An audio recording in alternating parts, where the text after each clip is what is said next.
खबर यूपी के गाजीपुर से है, जहां सुबह सपा अध्यक्ष और उत्तर प्रदेश सरकार के कैबिनेट मंत्री ओम प्रकाश राजभर ने अयोध्या रेप कांड पर बड़ा बयान दिया। राजभर ने कहा कि ऐसी घटनाओं को रोकने के लिए कड़े कानून लाए जा रहे हैं। इसी बीच राहुल गांधी के जाति मामले पर भी राजभर ने बड़ा बयान दिया है। क्या कुछ कहा, सुनिए।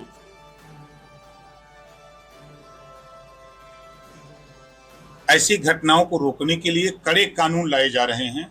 बहुत से लोग कह रहे हैं कि कानून में इतनी कड़ाई क्यों, जैसे कि करोड़ रुपए का जुर्माना, आजीवन सजा। तो बहुत से लोग कह रहे हैं कि इतना कड़ा कानून नहीं, तो लोगों के दिल में मन में भय व्याप्त हो कि हम ऐसी हरकत नहीं करेंगे।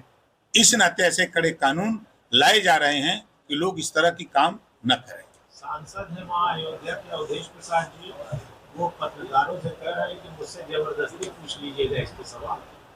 एक जनप्रतिनिधि ऐसी भाषा का इस्तेमाल क्यों कर रहा है?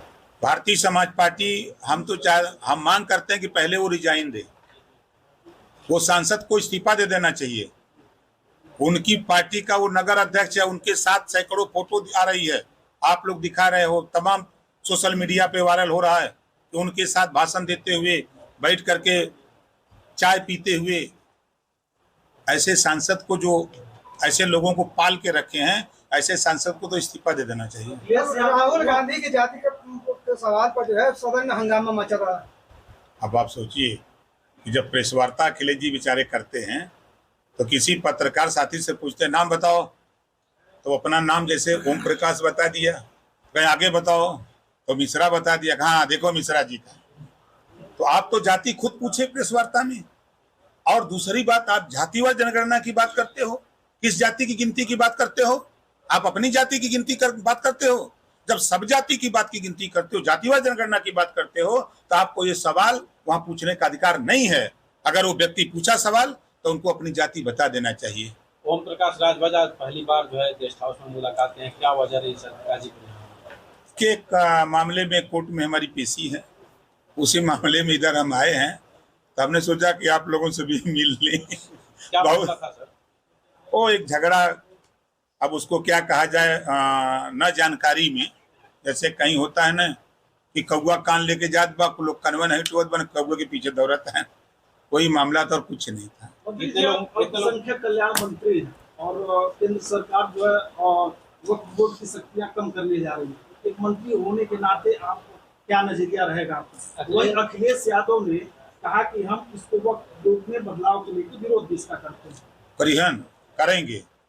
वक्फ बोर्ड के संबंध में आप जान लीजिए, किसी जमीन पर जितनी भी जो आजादी की लड़ाई के बाद जो लोग छोड़ के चले गए, खाली पड़ी जमीनें हैं, वही जमीन है वक्फ बोर्ड की ना। उस जमीन पर वो लोग अपने से बेच रहे हैं, उसमें सरकार का कोई दखल अंदाजी नहीं। क्यों बेच रहे हो? वो तो सरकारी संपत्ति हो गई ना एक तरह से, तो छोड़ के चले गए, तो उसका मालिकाना हक वक्फ बोर्ड जताता है। तो उसके संशोधन की बात हो रही है। आज अगर अखिलेश जी को इतनी बड़ी चिंता है, तो जब इनकी सरकार थी और कांग्रेस की भी सरकार थी, बसपा की सरकार थी, बड़ी चिंता है उनको। मदरसा बोर्ड है ना, परेशान है, हाई कोर्ट से फैसला आया, अखिलेश जी को याद नहीं आया। यूपी बोर्ड, सीबीएसई बोर्ड, तमाम यूनिवर्सिटी खोल करके अटैच कर दिया गया है ना। आप अगर लायक थे, मुसलमानों के हितैषी थे, मुसलमानों का हित चाहते थे, तो आप एक यूनिवर्सिटी खोल करके मदरसा बोर्ड को उसी से अटैच कर दिए होते, मान्यता दे देते, तो सुप्रीम हाई कोर्ट भी उस पर दखल अंदाजी नहीं देता। आज ये जो विसंगति पैदा हो रही है, जब आपकी सरकार थी तो आपने उसमें उसको पढ़े होते तब न समझ में आता। पढ़े तो है नहीं है उस वक्फ बोर्ड के नियम नियमावली को, जब पढ़ेंगे तब उनको समझ में आएगा कि नहीं, हम विरोध करेंगे तो फंस जाएंगे। अवैध मदरसों को बंद करने की बात आ रही है। नहीं, आप भ्रम में हैं, ये झूठी खबर है। जो अनाधिकृत रूप से मदरसे चल रहे हैं, ना तो उनके पास अमानता है ना तो मानता है, ऐसे मदरसों में उन पे जांच हुई है। ऐसे मदरसों की बात हो रही है, ना कि जो एडेड मदरसे हैं, जो अनएडेड मदरसे हैं, उन पे कोई चर्चा नहीं हो रही है। भारत सरकार का एक आई है, गाइडलाइंस आई हुई है, वहाँ से सूचना मांगी गई है, निर्देश मिला है कि बाल अधिकार सुरक्षा आयोग, उन्होंने कहा कि अगर ऐसे मदरसे जो सर्टिफिकेट देने के अधिकृत न हों, ऐसे बच्चे जहाँ पढ़ रहे हों, उनको सरकारी स्कूल में दाखिल कराया जाए। तो सरकारी स्कूल में दाखिल कराएंगे तो वहाँ पर जो है उनके जो दिन की बात होती है वो कहाँ से उनको मिल पाएगी? भैया मेरे इसी नाते संशोधन की बात हो रही है ना।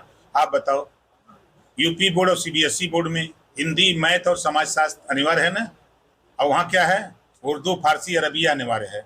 इसी का संशोधन है कि आप हिंदी, गणित, मैथ पढ़ो, उसके साथ साथ चाहे उर्दू पढ़ो, चाहे फारसी पढ़ो, चाहे अरबिया पढ़ो, कोई रोक नहीं है।